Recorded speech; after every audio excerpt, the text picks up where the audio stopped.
इसे प्रारंभ कराएंगे, स्वीकृत कराने का प्रयास करेंगे।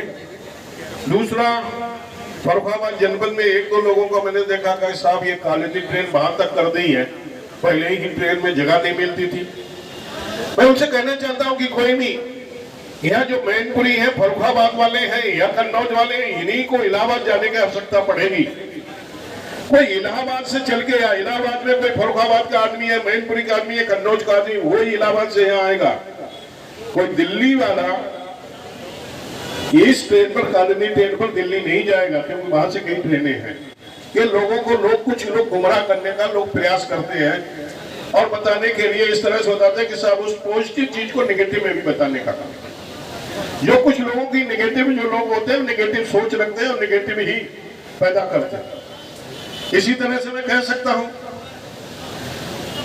इस तरह से फर्रुखाबाद जनपद में भी कुछ दिन से मैं देख रहा हूं चर्चा चल रही है कि फर्रुखाबाद का ग्रीन कॉरिडोर जो एक्सप्रेस वे है वो फर्रुखाबाद से जाके मैनपुरी पहुंच गया, सीधा खुदाईगंज की तरफ से कन्नौज जाएगा और कन्नौज से होते हुए कानपुर के लिए चला जाएगा, उन्नाव का कुछ बॉर्डर छूते हुए वहां चला जाएगा। इसके लिए माननीय मंत्री जी से हम लोगों ने भी पहले ही बात कर रखी थी। अभी इसका सर्वे चल रहा है, हमारे गांव के क्षेत्र के लोग बता रहे अभी सर्वे हुआ, लेकिन कुछ लोग जो हैं जिन्हें भ्रम पैदा करना है, कभी कुछ किया तो है नहीं। जब वो सत्ता में रहे, मंत्री रहे, प्रधानमंत्री के नजदीक रहे, तब तो वो कॉलोनी ट्रेन जो थी, मैंने देखा कॉलोनी ट्रेन जो साल में 9 महीना चलती थी, 3 महीना कोयला के कारण रुक जाती थी। ध्यान होगा, साल में 9 महीना ही लोग सफर करते थे। आज वही कॉलोनी ट्रेन 2014 के बाद से 12 महीना में 12 महीना चलती, 12 दिन के लिए भी कोयला में बंद नहीं होती है। ये चिंतन करना चाहिए। उन्हें दर्द नहीं है लोगों के बारे में, उन्हें विकास से लेना देना। ये नहीं मैं कह सकता हूं नेता छोटे हो सकते हैं, मैं जानता हूं कि नेता भी बड़े हैं, प्रभावशाली भी हैं, लेकिन उन्हें जनता के दुख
मैं आदरणीय प्रधानमंत्री जी से विनम्र निवेदन करती हूँ कि इस ऐतिहासिक अवसर पर अपने प्रेरणादायी उद्बोधन से हम सभी का मार्गदर्शन करें।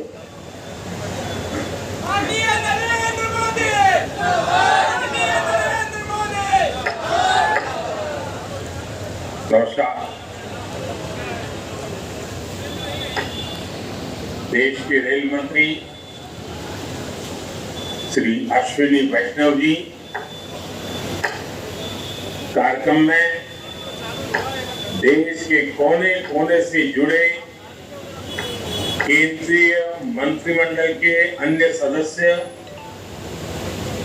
विभिन्न राज्यों के गवर्नर, मुख्यमंत्रीगण, राज्य मंत्रिमंडल के मंत्रीश्री, सांसदगण, विधायकगण, अन्य सभी महानुभाव और मेरे प्यारे भाई और बहनों, विकसित होने के लक्ष्य की तरफ कदम बढ़ा रहा भारत अपने अमृत काल के प्रारंभ में नई ऊर्जा है, नई प्रेरणा है, नए संकल्प है। इसी आलोक में आज भारतीय रेल के इतिहास में भी एक नए अध्याय की शुरुआत हो रही है। भारत के करीब 1300 प्रमुख रेलवे स्टेशन अब अमृत भारत रेलवे स्टेशन के तौर पर विकसित किए जाएंगे। उनका पुनर्विकास हो, आधुनिकता के साथ हो। इसमें से आज 508 अमृत भारत स्टेशनों के पुनर्निर्माण का काम शुरू हो रहा है और इन 508 अमृत भारत स्टेशन के नवनिर्माण पर करीब, चलो बाद में समय मिल जाएगा बच्चों को। मैं आमंत्रित कर रहा हूँ जो ड्राइंग पेंटिंग कंपटीशन बच्चे थे फर्स्ट टू से 5th तक के, कृपया फर्स्ट सेकेंड थर्ड करके बच्चे आ जाएं। बच्चे उसके बाद में हो जाएगा ड्राइंग में। और अब 6th से 8th क्लास 6th 8th का बच्चे आ जाएं। First Mohammed Salman, second Divisha Yadav, third आई हैं दिव्या सिंह और फर्स्ट आए हैं तनु गौतम, अंशिका त्रिवेदी। ये सब बच्चे मंच पर आ जाएं। ड्राइंग कंपटीशन के बच्चे कृपया आ जाएं। इन्होंने ड्राइंग में अच्छे अंक प्राप्त करके केंद्रीय विद्यालय के बच्चे, मॉडर्न पब्लिक स्कूल के बच्चे हैं, केंद्रीय विद्यालय तमाम फतेहगढ़ से और इधर मॉडर्न पब्लिक स्कूल से ब्लू वाले रक्षिता तिवारी, खुशी, प्राची, संभवी, वंशिका गौतम। उसके बाद एजुकेशन कंपटीशन में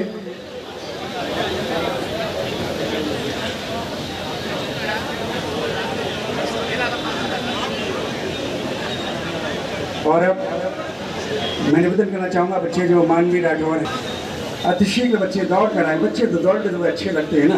भारत स्टेशनों का शिलान्यास करेंगे। सबका साथ, सबका विकास, सबका विश्वास और सबका प्रयास के मूल मंत्र पर आधारित ये नए स्टेशन सभी नागरिकों को डिग्निटी ऑफ ट्रैवल प्रदान करेंगे। कुल 24,500 करोड़ रुपए की लागत से बन रहे इन स्टेशनों पर बच्चे, माताएं, वरिष्ठ नागरिक, दिव्यांगजन, इन सब की जरूरतों को ध्यान में रखकर सुविधाएं दी जाएंगी। इतना ही नहीं, स्टेशन भवनों का डिजाइन स्थानीय संस्कृति और विरासत से प्रेरित होगा। माननीय प्रधानमंत्री जी का सदैव मार्गदर्शन रहता है कि विरासत भी विकास। आज भारत में वर्ल्ड क्लास इंफ्रास्ट्रक्चर का निर्माण हो रहा है। देश के कोने कोने तक कनेक्टिविटी को बढ़ाने के लिए रोडवेज, रेलवेज, एयरवेज, हाईवेज और वाटरवेज का विस्तृत नेटवर्क बन रहा है। भारत को विकसित देश बनाने के सपने की एक मजबूत नींव। इस बड़े बदलाव के पीछे प्रधानमंत्री जी की दूरगामी सोच। माननीय प्रधानमंत्री जी इस अमृत काल में भारत को विकसित राष्ट्र बनाने के आपके प्रण महानुभाव, अध्यापकगण, छात्र, स्पोर्ट्स पर्सन और समाज के विभिन्न क्षेत्रों से जुड़े प्रबुद्ध नागरिक और मीडिया के सभी साथी, आप सबका इस ऐतिहासिक समारोह में हार्दिक स्वागत करता हूँ। माननीय प्रधानमंत्री जी का रेलवे से एक भावनात्मक जुड़ाव रहा है। उन्होंने रेलवे को यातायात के साधन से बढ़कर जन सामान्य के जीवन में बदलाव लाने का आधार माना है। रेलवे को आर्थिक विकास का माध्यम माना है। पिछले 9 वर्षों में भारतीय रेलवे में हुए अभूतपूर्व ट्रांसफॉर्मेशन प्रधानमंत्री जी की रेल विकास से राष्ट्र विकास की सोच का साक्षी है। इस वर्ष देश के हर राज्य को प्रधानमंत्री जी ने रिकॉर्ड रेल बजट का आवंटन किया है। पिछले 9 वर्षों में रेलवे को आवंटित राशि करीब 9 गुना बढ़कर इस साल 2,40,000 करोड़ रुपए की गई। प्रधानमंत्री जी का एक स्पष्ट फोकस रहा है सेफ्टी, उत्तम पैसेंजर एक्सपीरियंस और नई टेक्नोलॉजी का उपयोग, जो अगले 50 वर्षों की जरूरतों के लिए उपयुक्त हो। ऐसे वर्ल्ड क्लास डिजाइन पे काम करके आज 508 स्टेशन का फाउंडेशन स्वयं माननीय प्रधानमंत्री जी ले करेंगे। इसीलिए आज हर स्टेशन का पुनर्विकास इस तरह से हो रहा है कि शहर के दोनों भागों को जोड़े, स्टेशन सिटी सेंटर के रूप में उभरे, मल्टी मॉडल ट्रांसपोर्ट सुविधाएं हो, city bus, metro, car, bike, पैदल यात्री सभी आसानी से आ जा सके, नई अर्बन स्पेसेस बने जो नागरिकों को नई सुविधाएं दे सके। हर स्टेशन पर रूफ प्लाजा हो जहाँ पर वोकल फॉर लोकल और वन स्टेशन वन प्रोडक्ट के माध्यम से स्थानीय क्राफ्ट्समैन को नए अवसर मिले।